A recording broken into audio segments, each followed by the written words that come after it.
সুপ্রিয় দর্শকদের, আমাদের খামারের পাশেই সবজি বাগান।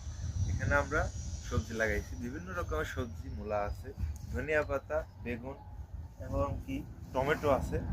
আমরা ফ্রেশ খাবার আমরা নিজেরাই এটা লাগাইছি, ফ্রেশ খাবার খাচ্ছি। আমরা চাই যে ফ্রেশ খাবার খাইলে আমাদের শরীর সুস্থ থাকবে।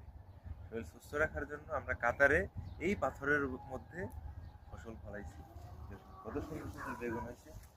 মাশাআল্লাহ মাশাআল্লাহ, সবাই মাশাআল্লাহ বলবো।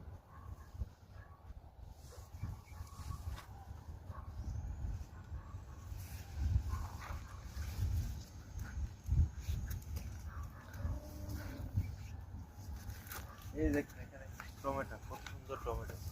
এই বালুর মধ্যে, মরুভূমির মধ্যে, পাথরের মধ্যে বেগুন, টমেটো এগুলা ফলাইছি আমরা। আসলে অবশ্যই চেষ্টা করতে হবে, ইচ্ছা থাকতে হবে।